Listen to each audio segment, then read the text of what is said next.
Dear students, future में अगर आप अपने आप को न्यूरोसाइंस की फील्ड में आगे बढ़ते हुए देखने का सपना रखते हैं बच्चों, तो उसी के लिए एक मजबूत नींव रखते हुए आज हम आपकी 11th क्लास की ह्यूमन फिजियोलॉजी का एक बेहद दिलचस्प टॉपिक शुरू करने जा रहे हैं, जिसका हेडिंग है न्यूरल कंट्रोल एंड कोऑर्डिनेशन, या फिर इसको हम एक और नाम से बुलाएंगे, दैट इज नर्वस सिस्टम या फिर न्यूरल सिस्टम। पर इस टॉपिक को हम शुरू करें उससे पहले एक चीज को समझना बहुत जरूरी बच्चों। नीट के एग्जाम में अच्छी रैंक लाने के लिए ये जरूरी नहीं होता है कि आप ज्यादा पढ़ें, जरूरी ये होता है कि आप जितना भी पढ़ें, आप जितने भी पोर्शन को कवर करें उसे आप समझ कर पढ़ें, उसे आप बहुत अच्छे से तैयार करें। एक चीज आपको मैं पहले बता दूं, मैं आपको पढ़ाऊंगा ज्यादा नहीं, मैं आपको समझाऊंगा ज्यादा। और आपको एक और चीज का यकीन रखना होगा बच्चों, इस टॉपिक को या फिर आने वाले और भी टॉपिक्स को हम आपके एनसीईआरटी और आपके मॉड्यूल से लाइन बाय लाइन कवर करेंगे। जब नाम आया है एनसीईआरटी और मॉड्यूल, तो इतना और सुन ले बच्चों, ये टॉपिक आपके बायोलॉजी के मॉड्यूल नंबर 8 पर दिया हुआ है, साथ ही साथ ही आपके 11th क्लास की बायोलॉजी के एनसीईआरटी पेज नंबर 315 पर दिया हुआ है। आइए बच्चों इस टॉपिक को शुरू करते हैं, आप मेरे साथ कनेक्टेड रहेंगे। मैं आपको सीधे ले चलता हूं NCERT page number 315, first paragraph, शुरुआत के दो स्टेटमेंट। आइए शुरू करते हैं बच्चों। बच्चों एनसीईआरटी लिखती है, जैसा कि आप जानते हैं, मैं आपको पढ़कर बता रहा हूं, आप ध्यान सुनिए। एनसीईआरटी लिखती है, as you know the functions of the organs और organ systems in our body must be coordinated to maintain homeostasis. आइए बच्चों हम आम भाषा में समझते हैं। एनसीईआरटी लिखती है, हम चाहते हैं हमारी बॉडी के सभी ऑर्गन्स या फिर ऑर्गन सिस्टम्स कोऑर्डिनेशन में काम करें, ताकि हम क्या मेंटेन कर सकें बच्चों, होमियोस्टेसिस। अब देखिए इस स्टेटमेंट के साथ आपके सामने दो नए टर्म्स इंट्रोड्यूस किए गए हैं। First one is coordination and the second one is homeostasis. आइए बच्चों इन दोनों टर्म्स को हम वन बाय वन समझते हैं। मैं आपको पहले बता दूं, सबसे पहले हमने शुरुआत की बच्चों NCERT page number 315, first paragraph की शुरुआत के दो तीन स्टेटमेंट्स हम यहां पर समझने की कोशिश कर रहे हैं। अब देखिए बच्चों, दो टर्म्स को हमें यहां पर समझना है, एक है कोऑर्डिनेशन और एक है होमियोस्टेसिस। पहले हम होमियोस्टेसिस की बात करते हैं, ध्यान सुनेंगे बच्चों। The term homeostasis was originally introduced by Walter Cannon. ये तो बात हुई याद रखने की, अब समझने की बात करते हैं, ध्यान सुनिए बच्चों। होमियोस्टेसिस की डेफिनेशन होती है, इट इज द एबिलिटी और the state of maintaining A constant internal environment in the body. आइए आम भाषा में समझते हैं बच्चों। होमियोस्टेसिस टर्म का मतलब यह होता है, हमें अपने शरीर के अंदरूनी वातावरण को हर महीने में कांस्टेंट बनाकर रखना होता है, यानी कि बॉडी की ability to maintain a constant internal environment in the body is known as homeostasis. और इसको समझने के लिए कई सारे एग्जांपल्स हम कंसीडर कर सकते हैं, जैसे कि हम चाहते हैं कि हमारी बॉडी का internal temperature approximately 37 degree centigrade के आसपास कांस्टेंट बना रहना चाहिए। सिमिलरली हम चाहते हैं कि हमारी जो हार्ट बीट रेट है it should be approximately 72 heart beats per minute. Similarly हम चाहेंगे कि हमारा जो ब्लड प्रेशर बच्चों वो systolic 120 and diastolic 80 mm of Hg के आसपास कांस्टेंट बना रहना चाहिए। सिमिलरली हम अपनी ब्रीदिंग रेट को भी कांस्टेंट बनाकर रखना चाहते हैं, approximately 12 to 16 breaths per minute. तो बस इतना याद रखेंगे, हर महीने में बॉडी के अंदरूनी वातावरण को कांस्टेंट बनाकर रखने की जो स्टेट होती है, जो एबिलिटी होती है, उसे नाम दिया जाता है होमियोस्टेसिस। अब एनसीईआरटी का अकॉर्डिंग कवर करते हैं, ध्यान सुनिए बच्चों। अगर आप चाहते हैं कि आपकी बॉडी का इंटरनल एनवायरनमेंट कांस्टेंट बना रहे, यानी अगर आप होमियोस्टेसिस को मेंटेन करना चाहते हैं, तो जरूरी है कि बॉडी के सभी ऑर्गन्स या फिर ऑर्गन सिस्टम कोऑर्डिनेशन में काम करें। अब देखिए बच्चों, सेकंड टर्म की तरफ बढ़ रहे हैं, दैट इज कोऑर्डिनेशन। वैसे कोऑर्डिनेशन टर्म का आम भाषा में मतलब ये होता है मिलजुल कर काम करना, साथ में काम करना, एक सिंक्रोनाइज्ड फैशन में काम करना। यहां पर बच्चों अभी जो मैंने टर्म इंट्रोड्यूस किया है सिंक्रोनाइज्ड फैशन, ये एनसीईआरटी के ही पैराग्राफ का है। अब मैं आपको कोऑर्डिनेशन के पहले अकॉर्डिंग टू एनसीईआरटी डेफिनेशन पढ़कर बता रहा हूं, ध्यान सुनिए बच्चों। एनसीईआरटी लिखती है, coordination is the process through which two और more organs interact and complement the functions of one another. मैं फिर से दोहरा रहा हूं बच्चों, हमें ज्यादा नहीं पढ़ना है, हमें जो पढ़ना है उसे समझ समझकर पढ़ना है। अब ध्यान सुनिए बच्चों, कोऑर्डिनेशन की डेफिनेशन अकॉर्डिंग टू एनसीईआरटी अगर आप देखते हैं तो उसमें दो टर्म्स होते हैं जिन्हें समझना बहुत जरूरी है। एक होता है इंटरैक्ट और एक होता है कॉम्प्लीमेंट। इंटरैक्ट का मतलब होता है मुलाकात करना और कॉम्प्लीमेंट का मतलब होता है एक दूसरे की कमी को पूरा करना, यानी कि बॉडी के सभी ऑर्गन्स और ऑर्गन सिस्टम्स जब एक दूसरे के साथ इंटरैक्ट करते हो, एक दूसरे के फंक्शंस को कॉम्प्लीमेंट करते हो, then such process termed as coordination. अब देखिए बच्चों, इस कोऑर्डिनेशन टर्म को समझने के लिए मैं आपको एनसीईआरटी का ही एग्जांपल समझाने जा रहा हूं। आप ध्यान सुनिए बच्चों, एनसीईआरटी ने एग्जांपल लिखा है फिजिकल एक्सरसाइज का। मान लेते हैं बच्चों कि आप साइक्लिंग कर रहे हैं, आप जानते हैं cycling is also a form of physical exercise. अब देखिए क्या होगा, जब आप साइक्लिंग कर रहे होंगे, हमने अभी तक स्लाइड को चेंज नहीं किया है, हम समझने पर ज्यादा ध्यान देंगे, आपके साथ कनेक्टेड रहेंगे बच्चों। ध्यान सुनिए, जब आप साइक्लिंग कर रहे होंगे तो जाहिर सी बात है, जो आपके लेग्स की जो मसल्स हैं, जो लेग्स के टिश्यूज हैं, उनकी जो एनर्जी डिमांड होगी बच्चों वो निरंतर बढ़ेगी। एनसीईआरटी ने लिखा है, जब हम फिजिकल एक्सरसाइज करते हैं तो हमारी बॉडी टिश्यूज की एनर्जी डिमांड बढ़ जाया करती है, यानी कि जब आप साइक्लिंग कर रहे होंगे, आपके जो लेग्स की मसल हैं, जो लेग्स के टिश्यूज हैं, उनकी एनर्जी डिमांड बढ़ेगी। एनर्जी डिमांड बढ़ेगी यानी उनकी ऑक्सीजन की डिमांड बढ़ेगी। जाहिर सी बात है बच्चों, आप एनर्जी और ऑक्सीजन को डायरेक्टली रिलेट कर सकते हैं with the help of metabolism. आपने सुना भी होगा, ग्लूकोज के ऑक्सीडेटिव मेटाबॉलिज्म की रिएक्शन होती है C6H12O6 + O2, यानी oxygen gives CO2 + H2 + energy. वैसे याद रखें बच्चों, जब फिजिकल एक्सरसाइज करें, फॉर एग्जांपल साइक्लिंग, तो उस समय आपकी जो लेग्स की मसल्स हैं, उनकी एनर्जी डिमांड बढ़ेगी, यानी उनकी ऑक्सीजन डिमांड बढ़ेगी। आप सोचिए, अगर आप अपनी लेग्स की एक्सरसाइज को कंटिन्यू रखना चाहते हैं तो आपको अपने लेग्स की मसल्स तक ऑक्सीजन को जल्दी जल्दी पहुंचाना होगा और ज्यादा पहुंचाना होगा। और इसके लिए आप देखेंगे बच्चों कि हमारे रेस्पिरेटरी सिस्टम और सर्कुलेटरी सिस्टम कोऑर्डिनेशन में काम करेंगे। आइए समझते हैं कैसे। सबसे पहले आपका टारगेट होगा ऑक्सीजन से भरपूर हवा को बॉडी के अंदर लेकर आना। तो इसलिए आप क्या करेंगे बच्चों, इंस्पायरेशन या फिर इनहेलेशन, ये कौन करवा रहा है, रेस्पिरेटरी सिस्टम। और देखिए बच्चों, इस एक्ट की वजह से क्या होगा,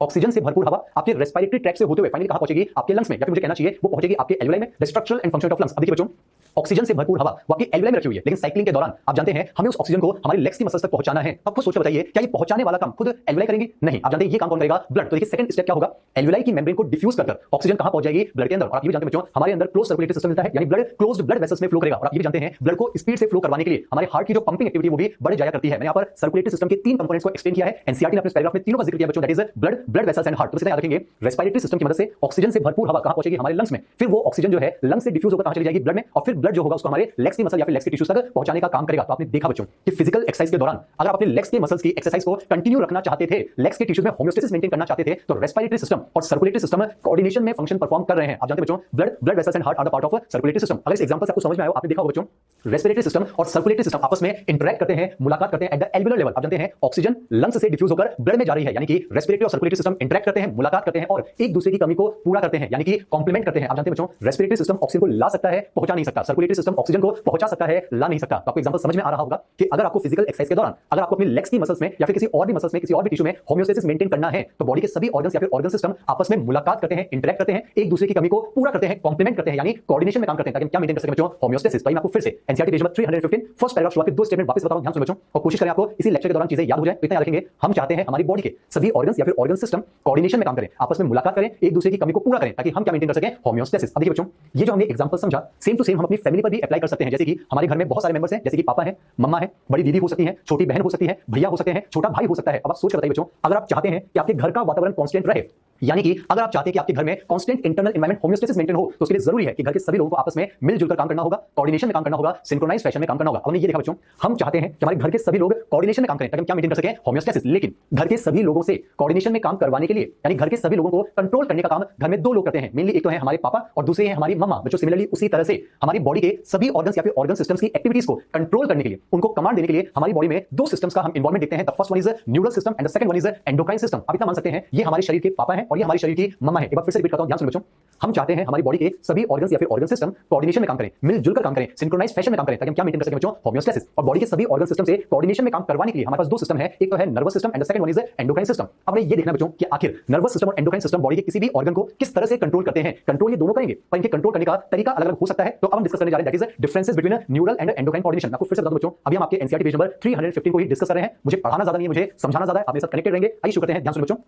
नर्वस सिस्टम और एंडोक्राइन सिस्टम बॉडी के सभी ऑर्गन सिस्टम्स को कंट्रोल करते हैं ताकि हम क्या मेंटेन कर सकें, होम्योस्टेसिस। आपको एक चीज पहले बता दूं बच्चों, जिस समय जिस ऑर्गन को कंट्रोल किया जा रहा होता है उसे हम नाम देते हैं टारगेट ऑर्गन। अब समझते हैं नर्वस और एंडोक्राइन किस तरह से काम करते हैं वन बाय वन। पहले बात करते हैं रिगार्डिंग नर्वस सिस्टम। सुनो बच्चों, नर्वस सिस्टम के फंक्शंस को याद करने के लिए आप बस इतना याद रखेंगे, नर्वस सिस्टम बिल्कुल इलेक्ट्रिसिटी के पैटर्न पर काम करता है। आइए आपको फिर से इसको सिंपलीफाई वे में समझाता हूं, ध्यान सुनो बच्चों। मान लेते हैं कि यहां पर एक स्विच लगा हुआ है जो मेरे हाथ में है, और मान लेते हैं बच्चों दूर कहीं दीवार पर एक पंखा लगा हुआ है, फैन लगा हुआ है। आप जानते हैं बच्चों, the switch will control the movements of the fan. लेकिन ये स्विच फैन के मूवमेंट को तब कंट्रोल कर पाएगा जब स्विच के मैसेज को फैन तक पहुंचाया जाएगा। और आप जानते हैं इसके लिए स्विच और फैन के बीच में पॉइंट टू पॉइंट कनेक्शन बना के काम करता है इलेक्ट्रिकल वायर। आप जानते हैं बच्चों, जो वायर होगा वो स्विच और फैन के बीच में पॉइंट टू पॉइंट कनेक्शन बनाएगा। फिर जैसे ही आप स्विच को ऑन करेंगे, जो इलेक्ट्रिकल करंट होगी वो वायर से होते हुए कहां पहुंचेगी, हमारे फैन तक, और फिर फैन के मूवमेंट को रेगुलेट किया जाएगा। तो इतना याद रखेंगे, नर्वस सिस्टम एक्जैक्टली इसी पैटर्न पर काम करता है। मैं आपको समझाता हूं कैसे, ध्यान सुनिए बच्चों। आपने नाम तो सुना ही होगा न्यूरॉन, थोड़ी देर बाद हम पढ़ेंगे बच्चों स्ट्रक्चर ऑफ न्यूरॉन। आपने सुना भी होगा neuron is the structural and function of nervous system. कुछ बेसिक आइडिया आपको होगा बच्चों। न्यूरॉन में हम तीन स्ट्रक्चर्स की बात करते हैं, सेल बॉडी, और सेल बॉडी से निकलने वाली दो प्रोसेसेस के बारे में बात करेंगे, डेंड्राइट्स और एक्सॉन। ध्यान सुनिए बच्चों, आपने सुना होगा axon is the longest part of neuron. बच्चों एक्सॉन को ही नर्व फाइबर भी कहा जाता है। तो जिस तरह से स्विच फैन को कंट्रोल करने के लिए वायर की मदद से पॉइंट टू पॉइंट कनेक्शन बनाता है, सिमिलरली नर्वस सिस्टम न्यूरॉन की मदद से, और न्यूरॉन में भी एक्सॉन कह दो या फिर नर्व फाइबर की मदद से अपने टारगेट के साथ क्या बनाता है बच्चों, पॉइंट टू पॉइंट कनेक्शन। तो इतना याद रखेंगे,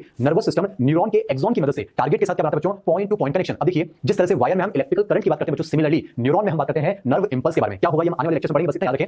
एक्सॉन से होते हुए ये नर्व इंपल्स टारगेट ऑर्गन तक पहुंचेगी और उसकी एक्टिविटी को कंट्रोल करती है। अब इतना याद रखेंगे, नर्वस सिस्टम न्यूरॉन की मदद से नर्व इंपल्स भेजकर टारगेट ऑर्गन को कंट्रोल करता है। और हमने देखा बच्चों, नर्वस सिस्टम अपने टारगेट ऑर्गन के साथ पॉइंट टू पॉइंट कनेक्शन बनाता है। अगले पॉइंट की तरफ बढ़ते हैं, ध्यान सुनिए बच्चों। नर्वस सिस्टम को माना जाता है एक फास्ट स्पीड सर्विस। जाहिर सी बात है, जब यहां पर नर्वस सिस्टम अपने टारगेट के साथ directly point to point connection बनाएगा तो यहां पर हमें जो रिस्पांस देखने को मिलेगा वो काफी फास्ट देखने को मिलता है। जैसे बच्चों आपने यहां पर स्विच को ऑन किया, पॉइंट टू पॉइंट कनेक्शन था with the help of wire, तो करंट सीधे अपने टारगेट ऑर्गन तक पहुंचेगी और आपको फैन में मूवमेंट होते हुए नजर आएगा। तो इसमें याद रखेंगे, नर्वस सिस्टम न्यूरॉन की मदद से टारगेट ऑर्गन के साथ पॉइंट टू पॉइंट कनेक्शन बनाता है, नर्व इंपल्स की मदद से फास्ट कोऑर्डिनेशन करवाता है। बच्चों इसी के लिए मैं आपको NCERT page number 315 second paragraph शुरुआत का फर्स्ट स्टेटमेंट पढ़ते बता रहा हूं, आप ध्यान सुनिए। The neural system provides an organised network of point to point connection for a quick coordination. चलिए बच्चों अब हम देखते हैं एंडोक्राइन सिस्टम किस तरह से कंट्रोल करता है, आप ध्यान सुनिए। जाहिर सी बात है बच्चों, एंडोक्राइन सिस्टम में हम बात करेंगे एंडोक्राइन ग्लैंड्स की, और आपने सुना भी होगा endocrine glands are ductless gland. Endocrine system में हम उन ग्लैंड्स की बात करेंगे जिनमें डक्ट एब्सेंट होगी, और चूंकि इनके पास डक्ट नहीं होगी तो ये अपने टारगेट के साथ पॉइंट टू पॉइंट कनेक्शन नहीं बना पाएंगी। तो डिफरेंस को ऑब्जर्व करें बच्चों, नर्वस सिस्टम टारगेट के साथ पॉइंट टू पॉइंट कनेक्शन बनाता है with the help of nerve fibres, जबकि एंडोक्राइन सिस्टम अपने टारगेट के साथ पॉइंट टू पॉइंट कनेक्शन नहीं बनाता है। अब देखते हैं बच्चों एंडोक्राइन सिस्टम किस तरह से कंट्रोल करता है, आप ध्यान सुनेंगे। आप जानते हैं बच्चों, एंडोक्राइन ग्लैंड से हम केमिकल से सिक्रेशन की बात करते हैं, दैट इज हार्मोन्स, और ये हार्मोन्स ब्लड और लिम्फ से होते हुए टारगेट ऑर्गन तक पहुंचते हैं और उनकी एक्टिविटी को रेगुलेट करते हैं। तो इतना याद रखना है, नर्वस सिस्टम न्यूरॉन की मदद से नर्व इंपल्स भेजकर काम करता है, जबकि एंडोक्राइन सिस्टम ब्लड और लिम्फ की मदद से हार्मोन्स नाम के केमिकल भेजकर कंट्रोल करने का काम करता है। अब खास बात बच्चों, नर्वस सिस्टम एक फास्ट स्पीड सर्विस है, on the other hand endocrine system एक स्लो स्पीड सर्विस है कंपेयर टू नर्वस सिस्टम। आप खुद दिमाग लगा सकते हैं बच्चों, nervous system point to point connection बनाता है तो वहां पर हमें फास्ट स्पीड देखने को मिलेगी, जबकि endocrine system point to point connection नहीं बना पाता है, तो नर्वस के कंपैरिजन में एक स्लो स्पीड सर्विस होती है। चलिए बच्चों अगले पॉइंट की तरफ बढ़ते हैं, आपको समझा जा रहा हूं, अपने साथ कनेक्टेड रहेंगे। हमने यहां पर लिखा है नर्वस सिस्टम की वजह से जो रिस्पांस आता है बच्चों वो क्विक होता है बट शॉर्ट लिव्ड होता है। आइए इसको समझते हैं। पहली बात बच्चों, जो लौट कर आता है उसे रिस्पांस कहा जाता है। जैसे कि मैंने आपसे एक सवाल पूछा 2+2, ये जो 2+2 बच्चों ये तो आपके लिए इनपुट हुआ, लेकिन जब आप रिप्लाई देंगे दैट इज 4, वो जो लौट कर मेरे पास आएगा उसे मैं रिस्पांस नाम दूंगा। अभी तक याद रखें बच्चों, नर्वस सिस्टम में जो रिस्पांस आता है वो बहुत ही क्विक आता है, बहुत फास्ट आता है। जैसे कि अगर मैं आपसे सवाल पूछता हूं 2+2, आप भी जानते हैं with in fraction of seconds आप मुझे रिस्पांस देंगे दैट इज 4। आप सोचिए बच्चों, इस इतने से इवेंट में कई सारे मल्टीपल इवेंट्स हो चुके हैं, मैंने यहां से 2+2 बोल भी दिया, बहुत विचित्र फिजियोलॉजी है, मैंने यहां से 2+2 बोल भी दिया, ये इंफॉर्मेशन ये सिग्नल इस मीडियम से होते हुए आपके कानों तक पहुंच भी गया, आपके कानों से ऑडिटरी नर्व मैसेज लेकर ब्रेन तक चली भी गई, आपके ब्रेन ने उस 2+2 की कैलकुलेशन करके आंसर 4 निकाल भी लिया। खास बात यह है आपने वोकल कॉर्ड्स का इस्तेमाल करते हुए आपने अपने टंग का इस्तेमाल करते हुए उस फोर को यहां से बोल भी दिया, और खास बात देखिए वो जो रिस्पॉन्स है यानी फोर वो इस मीडियम से ट्रैवल करते हुए वापस मेरे कानों तक पहुंच भी गया, मेरे कानों से ब्रेन तक पहुंच भी गया और मुझे समझ में भी आ गया कि आपने फोर बोला है। तो आपने देखा बच्चों ये इतने सारे इवेंट्स जो हुए हैं ये actually with in fraction of seconds हो जाया करते हैं। तो बस याद रखेंगे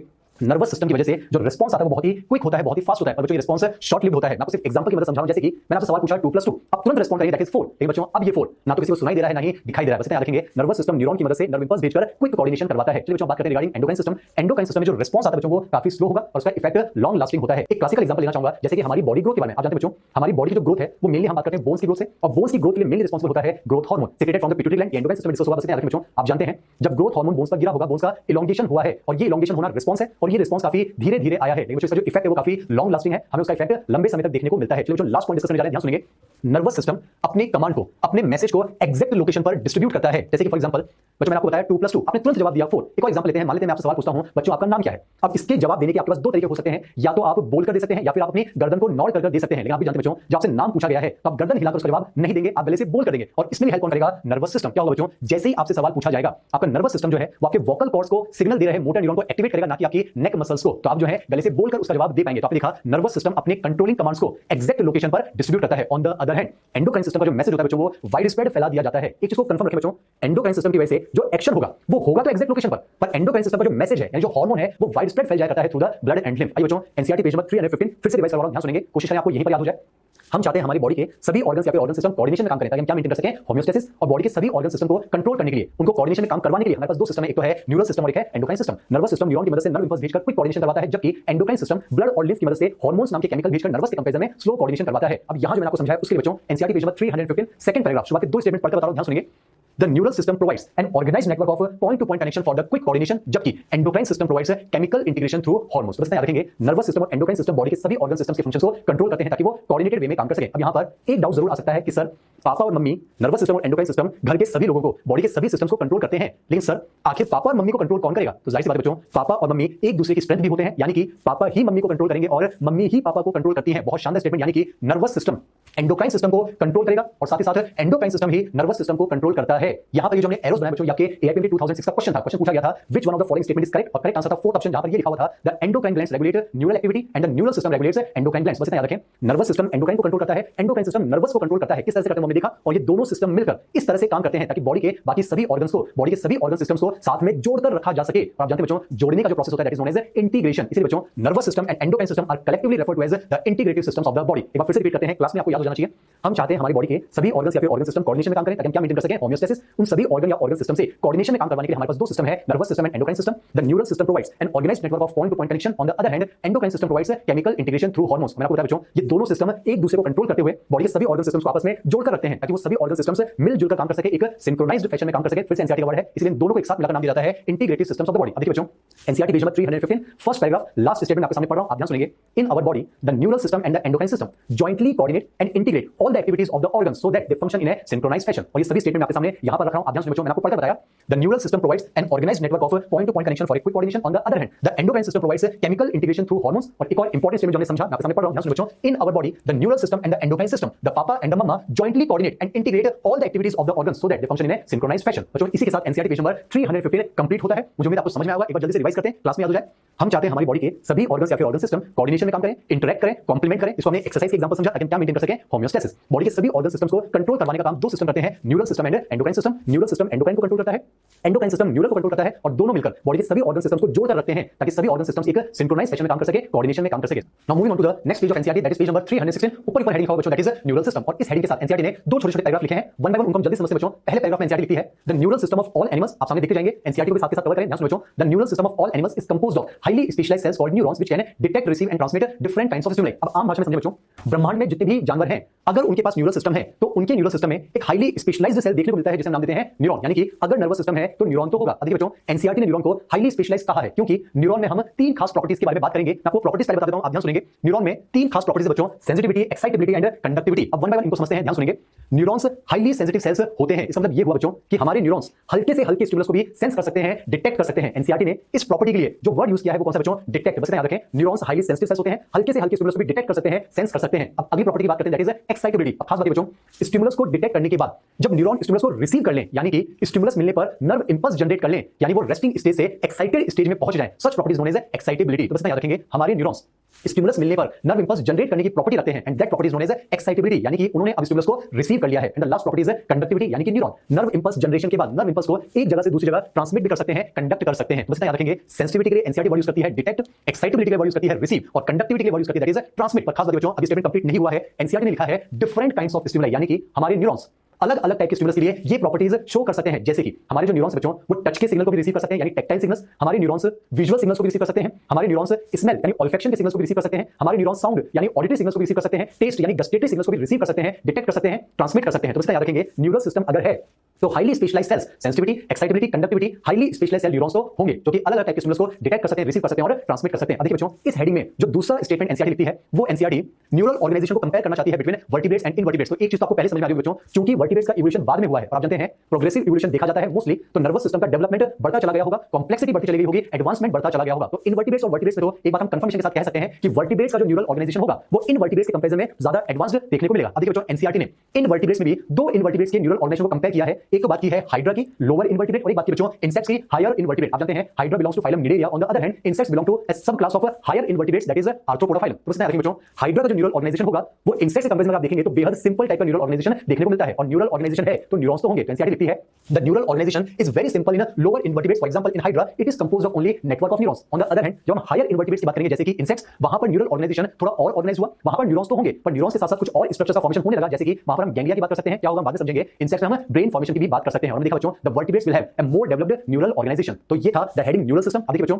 एनसीईआरटी पेज नंबर 316 पर न्यूरल सिस्टम हेडिंग के बाद एक बेहद इंपॉर्टेंट हेडिंग लिखा हुआ है that is human neural system. इस हेडिंग के अंदर हमें बच्चों ह्यूमन न्यूरल सिस्टम के क्लासिफिकेशन को स्टडी करना है। इसे आप बहुत ध्यान से सुने, कनेक्टेड रहे। आइए इंपॉर्टेंट पार्ट शुरू करते हैं, the classification of human neural system. सुनिए बच्चों, हम अपने नर्वस सिस्टम को on the basis of location या फिर पोजीशन दो पार्ट में क्लासिफाई करते हैं। एक होता है सेंट्रल नर्वस सिस्टम जिसे हम कहेंगे सीएनएस, और एक होता है पेरिफेरल न्यूरल सिस्टम जिसे नाम देंगे पीएनएस। वन बाय वन बात करते हैं, ध्यान सुनिए।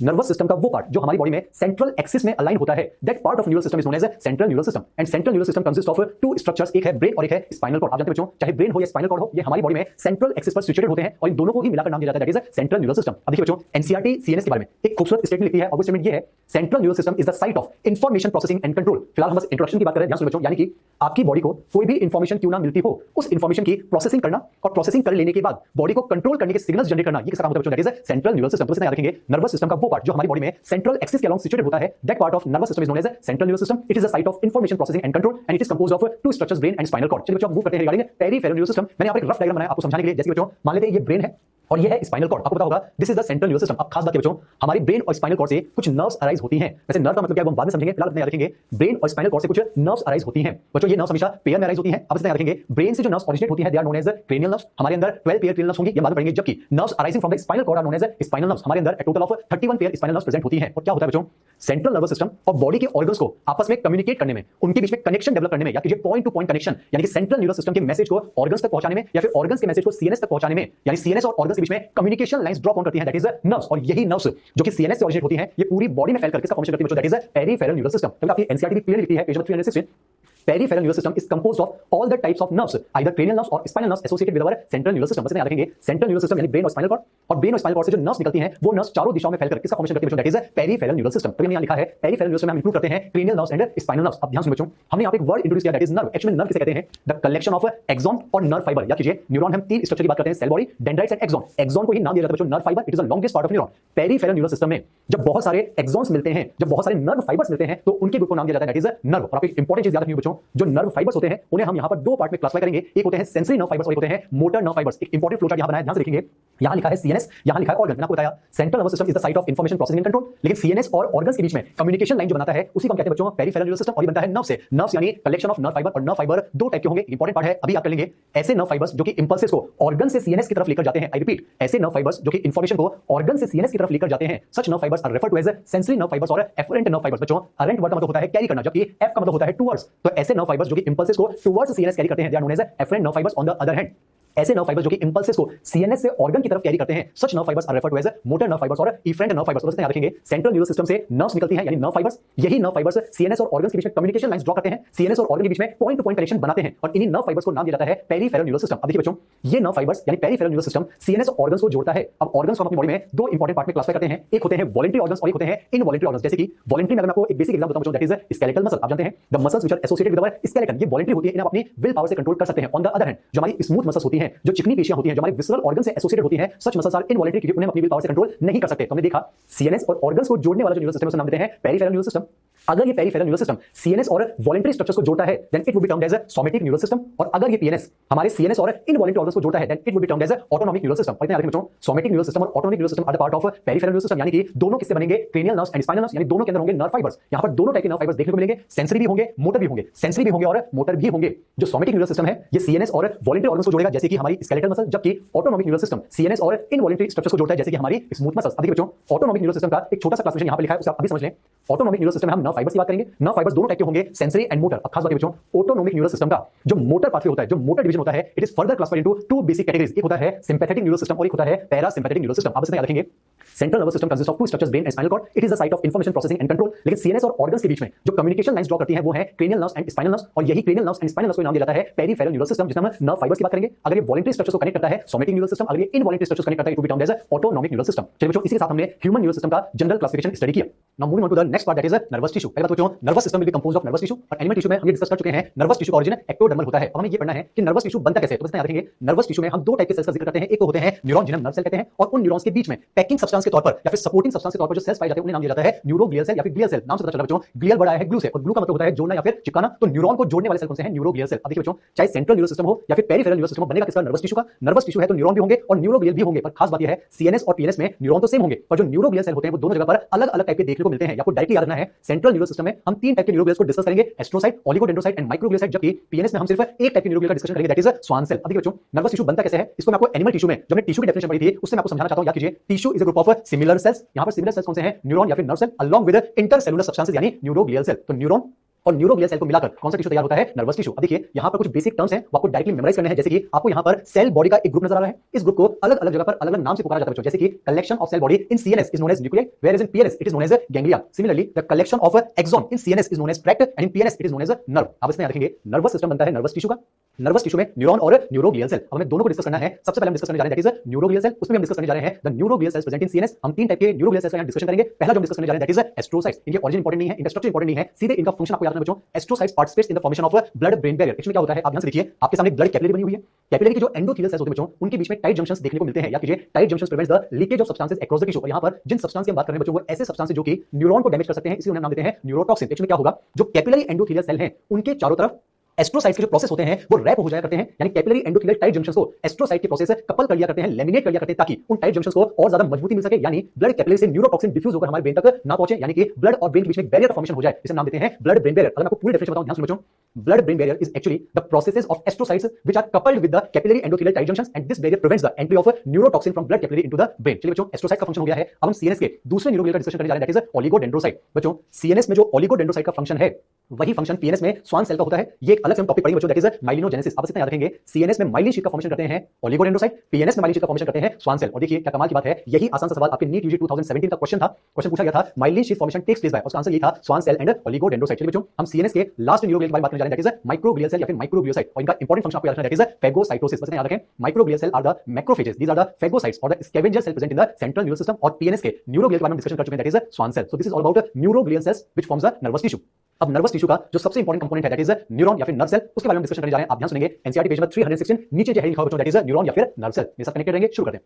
Neuron is the structural and function of nervous system. Neuron is the longest cell of the body. NCERT लिखती है न्यूरॉन एक माइक्रोस्कोपिक स्ट्रक्चर होता है, या कि बच्चों न्यूरॉन को हाईली स्पेशलाइज्ड कहा जाता है। इसमें तीन खास प्रॉपर्टी जो हम पढ़ चुके हैं, सेंसिटिविटी, एक्साइटेबिलिटी और कंडक्टिविटी। अब जो हम इंपॉर्टेंट पार्ट डिस्कस करने जा रहे हैं that is structure of a neuron. आपकी एनसीईआरटी लिखती है the neuron is composed of three major parts, cell body जिसे हम कहते हैं साइटोन, दूसरा है डेंड्राइट्स और तीसरा है एक्सॉन। से समझे बच्चों, न्यूरॉन क्या है, एक सेल ही तो है, और सेल है तो कंफर्म है सेल की बॉडी तो होगी। पर खास बात बच्चों, न्यूरॉन की जो सेल बॉडी होती है उससे दो अलग अलग टाइप के प्रोसेस अराइज हो जाया करते हैं, और इन प्रोसेसेस को मिलाकर न्यूराइट्स नाम दिया जाता है। यानी अगर न्यूरॉन के स्ट्रक्चर की हम बात करें तो एक होगा सेल बॉडी और एक होंगे न्यूराइट्स। और न्यूराइट्स में हम दो टाइप के पढ़ेंगे, एक तो है डेंड्राइट्स और एक है एक्सॉन। चलिए बच्चों, इन तीनों स्ट्रक्चर्स को अब हम वन बाय वन स्टडी करते हैं। पहले हम डिस्कस करने जा रहे हैं दैट इज सेल बॉडी और साइटोन ऑफ ए न्यूरॉन। आप ध्यान सुनेंगे, देखिए बच्चों डायग्राम में ये जो आपको इरेगुलरली शेप्ड स्ट्रक्चर नजर आ रहा है इसी को हम कहते हैं सेल बॉडी या फिर साइटोन। खास बात यह है यूनिन्यूक्लिएटेड साइटोप्लाज्म यहां पर देखने को मिलता है। इस सेल बॉडी में सभी प्रकार के सेल ऑर्गेनल्स पाए जाते हैं। जाते हैं, जैसे कि यहाँ पर माइटोकॉन्ड्रिया होगा, यहाँ पर गोल्जी बॉडी होगा, यहाँ पर एंडोप्लाज्मिक रेटिकुलम होगा। पर खास बात ये बच्चों, न्यूरॉन में सेंट्रियोल एब्सेंट होता है। आप जानते हैं centriole plays a significant role in the division of the cell. अब आपके दिमाग में डाउट आ सकता है कि सर अगर न्यूरॉन में सेंट्रियोल एब्सेंट है तो हमारे पास इतने सारे न्यूरॉन्स बने कैसे होंगे? जैसे आप जानते होंगे बच्चों, हमारे ब्रेन में अप्रॉक्सिमेटली 100 बिलियन न्यूरॉन्स हैं, जबकि हमारी स्पाइनल कॉर्ड में अप्रॉक्सिमेटली 100 मिलियन न्यूरॉन्स हैं। तो इंटरेस्टिंग बात ये है बच्चों,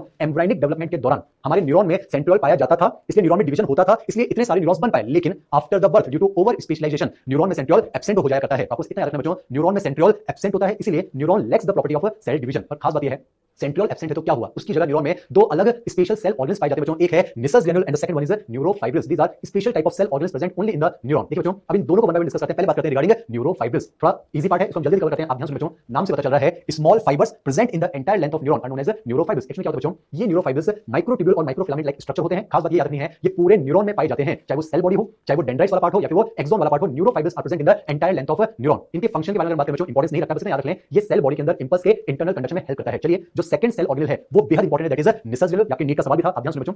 पहले मैं आपको इनकी लोकेशन बता देता हूं। Unlike neurofibrils, they are not present in the entire length of a neuron. Nissl granule are completely absent in the axon. आपको ये याद रखना बच्चों, निसस ग्रैन्युल सिर्फ और सिर्फ सेल बॉडी और डेंड्राइट्स वाले पोर्शन में पाए जाते हैं। चलिए, अगर इनके स्ट्रक्चर की बात करें, आपको याद रखना बच्चों, Nissl granule are the clusters of rough endoplasmic reticulum. I repeat बच्चों, Nissl granule are the clusters of rough endoplasmic reticulum along with free ribosomes. आप जानते हैं बच्चों, आरईआर का फंक्शन होता है प्रोटीन सिंथेसिस, इसीलिए निसस ग्रैन्युल का मेन फंक्शन क्या है? Protein synthesis. अगला पॉइंट लिखा है, they are found only in dendron and cyton. और खास बात है बच्चों, ये प्रोटीन बनाते हैं, protein are the building block of the body, इसीलिए न्यूरॉन को रिपेयर करने में Nissl granule important role play करते हैं। चलिए बच्चों, हम पहला पार्ट डिस्कस कर चुके हैं, दैट इज सेल बॉडी। अब हमें न्यूराइट्स के बारे में डिस्कशन करना है, यानी the two processes of the cell body. पहले जो हम डिस्कस करने जा रहे हैं, दैट इज डेंड्रॉन या फिर डेंड्राइट्स। आप ध्यान से लिखेंगे, सेल बॉडी से एक या फिर एक से ज्यादा जो छोटे छोटे प्रोसेस अराइज होते हैं बच्चों, उन्हें नाम दिया जाता है डेंड्रॉन। ये बेसिक बातें हैं, ध्यान सुन लें। और डेंड्रॉन की आगे चलकर जो फाइन ब्रांचेस होती है उन्हें नाम दिया जाता है डेंड्राइट्स। हम डेंड्रॉन डेंड्राइट्स पढ़ चुके हैं, यहाँ पर निसस ग्रैन्युल भी होंगे, यहाँ पर न्यूरोफाइब्रिल्स भी होंगे। अब खास बात है बच्चों, डेंड्राइट्स पर पाए जाते हैं रिसेप्टर। ये क्या होंगे हम बाद में पढ़ेंगे, वैसे मैं आपको नाम बता देता हूं। ये रिसेप्टर लिगेंड गेटेड चैनल्स भी हो सकते हैं, मैकेनिकल गेटेड चैनल भी हो सकते हैं, बस इतना याद रखेंगे। डेंड्राइट्स पर पाए जाते हैं रिसेप्टर्स। इन रिसेप्टर्स का फंक्शन होता है स्टिमुलस को रिसीव करना, इसलिए कहते हैं डेंड्राइट्स का मेन फंक्शन है स्टिमुलस को रिसीव करना, और यहाँ पर एक इंपल्स जनरेट करना। बच्चों, इस इंपल्स को बाद में नाम देंगे ग्रेडेड पोटेंशियल। बस इतना याद रखेंगे,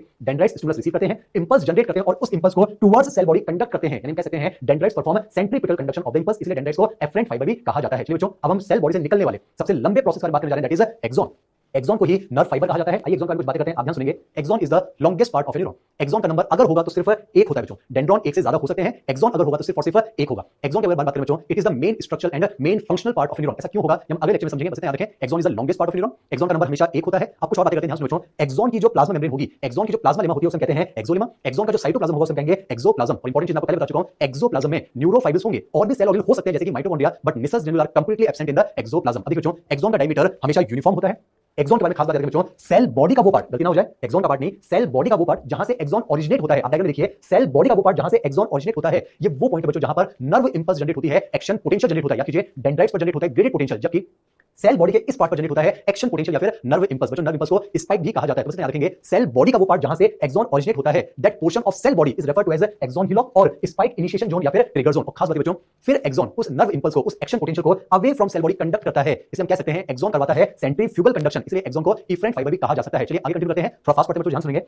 एक्सॉन का ये प्रॉक्सिमल पार्ट है which is closer to the cell body, ये एक्सॉन का डिस्टल पार्ट है बच्चों। एक्सॉन अपने डिस्टल एंड पर कुछ फाइन ब्रांचेस में टर्मिनेट हो जाता है। एक्सॉन का जो फाइन टर्मिनल ब्रांचेस होती है उन्हें नाम दिया जाता है एक्सॉन टर्मिनल या फिर टीलोडेंड्रिया। फिर ये एक्सॉन टर्मिनल कुछ बल्बस स्ट्रक्चर में टर्मिनेट हो जाती है, जिन्हें हम कहते हैं सिनेप्टिक नोड। सिनेप्टिक नोड के अंदर कुछ बैलून लाइक स्ट्रक्चर होते हैं, जिन्हें हम कहते हैं सिनेप्टिक वेसिकल्स, और इन सिनेप्टिक वेसिकल्स में जो केमिकल्स भरे होते हैं उन्हें नाम दिया जाता है न्यूरोट्रांसमीटर्स। ये सारी बातें सिनेप्स टॉपिक में हमारे काम आने वाली है। तो this is all about the structure of the main functional part, the longest part of a neuron, that is axon. चलिए बच्चों, नर्वस टिश्यू एक बार रिवाइज कर लेते हैं। Nervous tissue, neuron plus neuroglial cell. Neuron का स्ट्रक्चर हो चुका है cell body, dendrites and axon. Neuroglial के बारे में हम डिस्कशन कर चुके हैं। अब जो हम डिस्कशन करने जा रहे हैं, that is types of neuron. और न्यूरॉन को हम अलग अलग बेस पर क्लासिफाई करेंगे। इस पार्ट को जल्दी से कवर कर लें, ध्यान सुनो बच्चों। पहला जो हम क्लासिफिकेशन बेसिक पढ़ने जा रहे हैं, that is on the basis of number of poles arising from the cell body. बच्चों, सेल बॉडी से कितने डेंड्रॉन और कितने एक्सॉन अराइज होंगे, उस बेस पर हम न्यूरॉन को 5 अलग अलग टाइप में क्लासिफाई करेंगे। जल्दी से कवर करते हैं, ध्यान से देखिए बच्चों। पहला है ए पोलर या फिर नॉन पोलर न्यूरॉन। नाम से पता चल रहा है ये ऐसा न्यूरॉन होगा जहां पर सेल बॉडी से कोई भी पोल अराइज नहीं होगा, यानी यहां पर हम डेंड्रॉन और एक्सॉन के ओरिजिनेशन की बात नहीं करेंगे। पर इंटरेस्टिंग फैक्ट याद रखें बच्चों, यहां पर सेल बॉडी से प्रोसेस अराइज हो सकते हैं, पर आप उनको क्लियरली डिफरेंशिएट नहीं कर पा रहे हैं कि कौन सा डेंड्रॉन या फिर कौन सा एक्सॉन। बस इतना याद रखेंगे, ऐसा न्यूरॉन जिसमें हम डेंड्रॉन और एक्सॉन की बात नहीं करते हैं, यानी पोल्स एब्सेंट है, such neuron is known as apolar neuron. इसका बेस्ट एग्जांपल आपको याद रखना बच्चों, न्यूरॉन्स इन द हाइड्रा। याद कीजिए, हाइड्रा का न्यूरल ऑर्गेनाइजेशन सबसे सिंपल होगा, और ये न्यूरॉन भी सबसे सिंपल टाइप का न्यूरॉन है। वैसे तो हमारे रेटिना में मैक्सिमम जो न्यूरॉन्स होते हैं वो बाइपोलर होते हैं, हम थोड़ी बार पढ़ेंगे, पर रेटिना में कुछ स्पेशल टाइप के सेल्स और होते हैं जिन्हें नाम दिया जाता है हेमाक्राइन सेल्स बच्चों, और ये कैसे होते हैं, ए पोलर होते हैं। चलिए बच्चों, अगले न्यूरॉन की तरफ बढ़ते हैं, दैट इज यूनिपोलर। नाम से पता चल रहा है ऐसा न्यूरॉन जहां पर सिर्फ और सिर्फ एक पोल होगा। तो क्या होता है, सेल बॉडी है और एक ही प्रोसेस अराइज होता है, यानी सिंगल एक्सॉन। यहां पर डेंड्रॉन डेंड्राइट्स एब्सेंट होते हैं, such neuron is known as unipolar neuron. NCERT के अकॉर्डिंग एग्जांपल्स रखेंगे बच्चों, एम्ब्रायनिक स्टेज के जो न्यूरॉन्स होते हैं दे आर यूनिपोलर। अगली तरफ बढ़ते हैं, दैट इज बाइपोलर। नाम से पता चल रहा है सेल बॉडी से दो पोल अराइज होंगे, यहां पर हम एक डेंड्रॉन की बात करते हैं और एक एक्सॉन की बात करते हैं, यानी दो पोल अराइज हो रहे हैं, इसे नाम दिया जाता है बाइपोलर न्यूरॉन। बेस्ट एग्जांपल है रेटिना। हमारी रेटिना के जो मैक्सिमम न्यूरॉन्स होते हैं वो बाइपोलर होते हैं। साथ ही साथ हमारी नोज की जो ऑल्फैक्टरी एपिथेलियम वहां पर भी बाइपोलर न्यूरॉन्स देखने को मिलते हैं। चलिए बच्चों, अगला जो न्यूरॉन है दैट इज मल्टीपोलर, नाम से पता चल रहा है ऐसा न्यूरॉन जहां पर सेल बॉडी से कई सारे पोल्स अराइज होंगे। यहां पर एक एक्सॉन होता है और डेंड्रॉन का नंबर एक से ज्यादा देखने को मिलता है, इसलिए नाम दिया जाता है multipolar neuron, neuron with multiple poles. अब एक चीज आपको याद नहीं बच्चों, याद कीजिए, जो ऑर्गन से सीएनएस मैसेज लाते हैं वो है सेंसरी न्यूरॉन, जो सीएनएस से ऑर्गन ले जाते हैं वो है मोटर न्यूरॉन। आपको एक चीज याद रखनी है, all the motor neurons in our body are multipolar, इसलिए कहते हैं maximum neurons in the body of any vertebrate are multipolar. चलिए बच्चों, लास्ट यहां पर हम बात करने जा रहे हैं दैट इज सूडो यूनिपोलर। इसमें जितना याद रखेंगे, सेल बॉडी से सिर्फ एक पोल अराइज हो रहा है और एक पोल है तो कौन सा होगा बच्चों? एक्सॉन, इसलिए इसको कहते हैं यूनिपोलर। और खास बात यह है, ये एक्सॉन आगे चलकर दो ब्रांच में डिवाइड हो जाता है, जिसमें से एक ब्रांच तो टिपिकल एक्सॉन की तरह बिहेव करती है और साथ ही साथ जो दूसरी ब्रांच है वो डेंड्राइट्स की डेंड्रॉन की तरह बिहेव करने लग जाती है। Such neuron is known as pseudo unipolar neuron. ठीक है बच्चों, मल्टीपोलर में हमने बात की थी मोटर न्यूरॉन्स की, तो सूडो यूनिपोलर में आप याद रखेंगे sensory neurons. Maximum sensory neuron in our body are pseudo unipolar. एक और एग्जांपल लिखा है वो हम स्पाइनल कॉर्ड में समझेंगे, that is dorsal root ganglia of spinal cord. ये हमने न्यूरॉन को क्लासिफाई किया on the basis of number of dendron and axon. चलिए बच्चों, अगला क्लासिफिकेशन तरीका that is on the basis of function. यहां पर तीन टाइप के न्यूरॉन्स होंगे, सेंसरी न्यूरॉन, मोटर न्यूरॉन और इंटर न्यूरॉन। हम डिस्कस कर चुके हैं ऐसे न्यूरॉन जो इंपल्स को ऑर्गन से सीएनएस की तरफ लेकर जाते हैं वो कहलाते हैं सेंसरी न्यूरॉन या फिर एफरेंट न्यूरॉन। ऐसे न्यूरॉन जो कि इंपल्स को सीएनएस से ऑर्गन की तरफ लेकर जाते हैं वो कहलाते हैं मोटर न्यूरॉन या फिर इफरेंट न्यूरॉन। और देखिए बच्चों, सेंसरी और मोटर के बीच में भी कुछ न्यूरॉन्स होते हैं, कुछ छोटे छोटे न्यूरॉन्स होते हैं जो सेंसरी और मोटर को जोड़ते हैं, ये इनका फंक्शन होता है and such neurons are known as interneuron. यहां पर डायग्रामेटिकली आपको दिखाया गया जैसे कि ऑर्गन से सीएनएस लाने वाले सेंसरी न्यूरॉन, सीएनएस से ऑर्गन ले जाने वाले मोटर न्यूरॉन और सेंसरी और मोटर को कनेक्ट करने वाले कौन से हैं? Inter neuron. चलिए बच्चों, अब न्यूरॉन को क्लासिफाई करने का लास्ट बेसिस हम पढ़ने जा रहे हैं, that is on the basis of type of neurotransmitter present in the synaptic vesicles. अब खास बात सुनिए बच्चों, न्यूरोट्रांसमीटर्स जो केमिकल्स होते हैं वो दो टाइप के हो सकते हैं, एक तो होते हैं एक्साइटेटरी यानी स्टिमुलेटरी न्यूरोट्रांसमीटर और एक होते हैं इनहिबिटरी न्यूरोट्रांसमीटर। ये वाला पार्ट हमारे सिनेप्स टॉपिक में काम आएगा, इसको आप यहीं पर मेमोराइज कर लें बच्चों। नाम से पता चल रहा है ऐसे न्यूरॉन जो कि सिनेप्स के दौरान सामने वाले न्यूरॉन को एक्साइट कर दें, such neurotransmitters will be known as excitatory neurotransmitters. कुछ एग्जांपल में लिखे जैसे कि एसिटाइलकोलिन, नॉरएपिनेफ्रिन, इसी को हम नॉरएड्रेनलिन कहते हैं, इसी को हम सिंपैथेटिक कहते हैं। और देखिए बच्चों, ऐसे न्यूरोट्रांसमीटर्स जो कि सिनेप्स के दौरान सामने वाले न्यूरॉन को इनहिबिट कर दे, such neurotransmitters will be known as inhibitory neurotransmitter. जैसे कुछ एग्जांपल लिखे हैं, गाबा फुल फॉर्म आप याद रखें गामा अमीनो ब्यूटाइलिक एसिड, और एग्जांपल लिखे जैसे कि डोपामिन, ग्लाइसिन और सेरोटोनिन। यानी बच्चों, न्यूरोट्रांसमीटर दो टाइप के हैं, एक्साइट करने वाले एक्साइटेटरी न्यूरोट्रांसमीटर, इनहिबिट करने वाले इनहिबिटरी न्यूरोट्रांसमीटर। तो न्यूरॉन के सिनेप्टिक वेसिकल में कौन से न्यूरोट्रांसमीटर भरे हुए हैं उस बेसिस पर न्यूरॉन भी दो टाइप के हो जाया करते हैं। ऐसे न्यूरॉन जो कि एक्साइटेटरी न्यूरोट्रांसमीटर रिलीज करते हैं, such neurons will be known as excitatory neuron. On the other hand, ऐसे न्यूरॉन्स जो कि इनहिबिटरी न्यूरोट्रांसमीटर रिलीज करते हैं, such neurons will be known as inhibitory neurons. पर इंटरेस्टिंग चीज याद रखें बच्चों, एक न्यूरॉन सिर्फ और सिर्फ एक ही टाइप के न्यूरोट्रांसमीटर को रिलीज कर सकता है। तो यहां पर हमने नर्वस टिश्यू को कंप्लीट किया।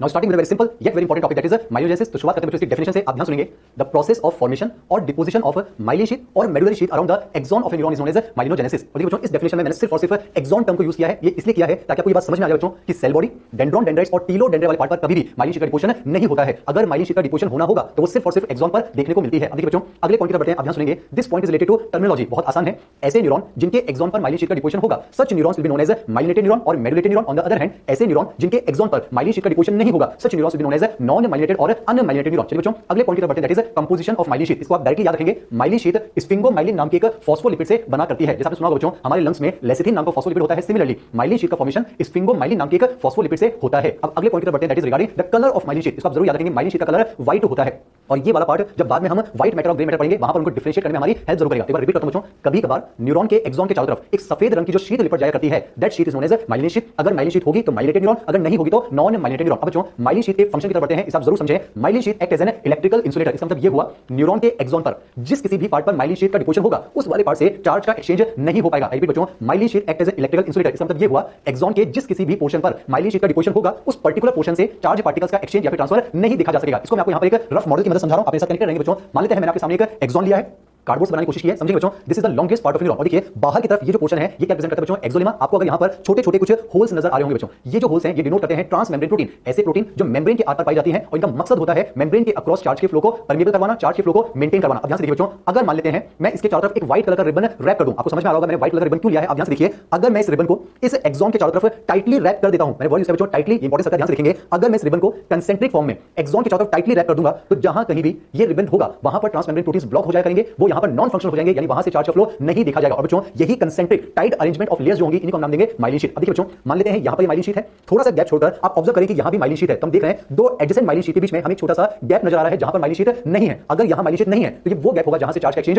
हो सकता है, and this area is referred to as the node of Ranvier. मैं आपको एनसीईआरटी स्टेटमेंट बता रहा हूं, ध्यान से बच्चों। NCERT page number 317 line number 17 clearly लिखा हुआ है, the gaps between the two adjacent myelin sheath is known as node of Ranvier. अब मैंने आपको कहा था बच्चों, टाइटली अरेंजमेंट का होना जरूरी है अगर इलेक्ट्रिकल इंसुलेटर की तरह बिहेव करना है। अगर लूज पैकिंग होगी तो शायद वहां पर इलेक्ट्रिकल इंसुलेटर का फंक्शन परफॉर्म नहीं होगा। ये मैं आपको समझा देता हूं, आप ध्यान से देखिए। ये रिबन है, अगर मैं इस रिबन को एक्सॉन के चारों तरफ रैप कर रहा हूं, आप ऑब्जर्व कर सकते हैं, इस बार मैंने उसको लूजली रैप किया है, और जब लूज रैपिंग होगी तो जो ट्रांसमेम्ब्रेन प्रोटीन से वो ब्लॉक नहीं होंगे, यानी वहां से चार्ज का फ्लो हो सकता है, तो वहां पर हम उसे माइलिन शीथ नाम नहीं देंगे। तो इतना याद रखें, कभी कभार न्यूरॉन के एक्सॉन के चारों तरफ एक सफेद कलर की चादर लिपट जाया करती है, and that is known as myelin sheath. अब सबसे इंपॉर्टेंट पार्ट की तरफ बढ़ने जा रहा हूं, that is myelinogenesis in PNS and CNS. हम पढ़ चुके बच्चों, सेंट्रल नर्वस सिस्टम में माइलिन शीथ का फॉर्मेशन करते हैं oligodendrocytes, on the other hand peripheral nervous system में माइलिन शीथ का फॉर्मेशन करते हैं स्वान सेल। पहले मैं आपको समझाने जा रहा हूं the process of myelinogenesis in peripheral nervous system. आपको इतना याद रखना है, पेरिफेरल नर्वस सिस्टम में माइलिन शीथ का फॉर्मेशन कौन करेंगे बच्चों? Schwann cell. आप डायग्राम ऑब्जर्व कर सकते हैं। ये जो आपको येलो कलर का एक सिलेंड्रिकल पोर्शन नजर आ रहा है, ये तो क्या हो गया बच्चों, एक्सॉन। और देखिए एक्सॉन के चारों तरफ स्वान सेल कंसेंट्रिक लेयर्स की फॉर्म में टाइटली रैप होना शुरू हो गए हैं। और आप ध्यान से देख सकते हैं बच्चों, बाहर की तरफ आपको स्वान सेल का न्यूक्लियस नजर आ रहा है। और देखिए यहां पर दो टर्म्स आने वाले हैं, एक तो है माइलिन शीट और एक होगा न्यूरिलेमा। अगर आप ध्यान से देखेंगे स्वान सेल की अंदरूनी ये जो कंसेंट्रिक ओनली साइटोप्लाज्मिक या फिर मैं कह सकता हूं नॉन न्यूक्लिएटेड लेयर्स जो है, इन्हें नाम देते हैं myelin sheath. On the other hand the outer most nucleated and cytoplasmic layer of Schwann cell जो है, इसे नाम दिया जाता है बच्चों न्यूरिलेमा। आई रिपीट बच्चों, myelin sheet is the inner concentric non nucleated cytoplasmic layer of Schwann cell. On the other hand neurilemma is the outer most nucleated cytoplasmic layer of the Schwann cell. और देखिए बच्चों, ऐसा neuron जिस पर myelin sheet होगी उसे नाम देंगे माइलिनेटेड न्यूरॉन। अब देखिए बच्चों, इसी को मैं आपको एक और डायग्राम समझा रहा हूं, आप ध्यान से देखेंगे। फिर से हेडिंग है माइलियोजेनेसिस इन पीएनएस। आपके सामने एक इलोंगेटेड एक्सॉन आपको नजर आ रहा है। मान लेते हैं एक्सॉन के चारों तरफ इधर एक स्वान सेल है और इधर एक स्वान सेल है। आप देख सकते हैं बच्चों, यहां पर स्वान सेल एक्सॉन के चारों तरफ टाइटली रैप हो रहा है। और जब टाइटली रैप होगा कंसेंट्रिक लेयर्स की फॉर्म में, तो आपको एक्सॉन के चारों तरफ यहां पर जो येलो कलर की जो कंसेंट्रिक लेयर्स नजर आ रही हैं, वो तो क्या है बच्चों, माइलिन शीट। याद कीजिए, myelin sheet is the non nucleated cytoplasmic covering form by the Schwann cell. लेकिन आप ऑब्जर्व कीजिए, स्वान सेल का जो न्यूक्लियस है वो आउटर मोस्ट लेयर में प्रेजेंट होगा, and this outer most nucleated cytoplasmic covering of the Schwann cell will be referred to as the neurilemma. और आप देख सकते हैं बच्चों, the gap between two adjacent myelin sheet is known as the node of Ranvier. तो this is all about the myelinogenesis in the peripheral neural system. एक interesting चीज समझे बच्चों, पेरिफेरल न्यूरल सिस्टम में हमने सिर्फ एक ही टाइप के न्यूरोग्लियल के बारे में बात की थी, दैट इज स्वान सेल। तो कंफर्म है पेरिफेरल न्यूरल सिस्टम के हर न्यूरॉन पर पैकिंग सब्सटेंस स्वान सेल तो होगा। अगर Schwann cell tightly concentric layers के फॉर्म में रैप हो जाएगा तो वहां पर माइलिन शीट का फॉर्मेशन होगा। लेकिन अगर वो स्वान सेल कंसेंट्रिक लेयर्स के फॉर्म में टाइटली रैप ना होते हुए अगर वो लूजली रैप होगा कुछ इस तरह से, तो वहां पर हम माइलिन शीट की बात नहीं करेंगे। पर आप देख सकते हैं लूज रैपिंग पर भी स्वान सेल की आउटर मोस्ट न्यूक्लिएटेड लेयर तो होगी, यहां पर भी न्यूरिलेमा देखने को मिलेगी। एक कंक्लूजन बताने जा रहा हूं, आप ध्यान से बच्चों, पेरिफेरल न्यूरल सिस्टम के हर न्यूरॉन पर स्वान सेल रैपिंग करेंगे, पैकिंग सब्सटेंस के तौर पर फंक्शन परफॉर्म करेंगे। अगर स्वान सेल रैपिंग करेंगे तो आउटर मोस्ट न्यूक्लिएटेड लेयर यानी न्यूरिलेमा तो होगी। अगर वो टाइटली कंसेंट्रिक लेयर्स के फॉर्म में अरेंज होंगे तो माइलिन शीट को देखेंगे। अगर वो लूजली अरेंज होंगे तो वहां पर माइलिन शीट की बात नहीं करेंगे। चलिए बच्चों, now moving on to the myelinogenesis in central neural system. आपको बता चुका हूं मैं, सेंट्रल न्यूरल सिस्टम में माइलिन शीट का फॉर्मेशन कौन करते हैं, ओलिगोडेंड्रोसाइट्स। पर इंपॉर्टेंट पॉइंट यहां पर समझ लें बच्चों, एक स्वान सेल सिर्फ और सिर्फ एक ही एक्सॉन के चारों तरफ माइलिन शीट का फॉर्मेशन कर सकता है, क्योंकि एंटायर स्वान सेल एक्सॉन के चारों तरफ लिपट जाया करता है। On the other hand a single oligodendrocyte can myelinate multiple axons, क्योंकि यहां पर पूरा का पूरा सेल एक्सॉन के चारों तरफ रैप नहीं होता है। ओलिगोडेंड्रोसाइट सिर्फ और सिर्फ प्रोसेसेस एक्सॉन के चारों तरफ रैपिंग का काम करते हैं। और देखिए बच्चों, जब प्रोसेसेस कंसेंट्रिक लेयर्स की फॉर्म में टाइटली रैप होंगे तो माइलिन शीट तो होगी, लेकिन यहां पर जो न्यूक्लियस है वो एक्सॉन के ऊपर लाइन नहीं करेगा। यानी कह सकते हैं आउटर साइड पर हमें न्यूक्लिएटेड लेयर देखने को नहीं मिलेगी, यानी कह सकते हैं यहां पर न्यूरिलेमा नहीं होगी। और ऐसा न्यूरॉन जहां पर माइलिन शीट है उसे हम कह सकते हैं myelinated neuron. So this is all about माइलिनोजेनेसिस।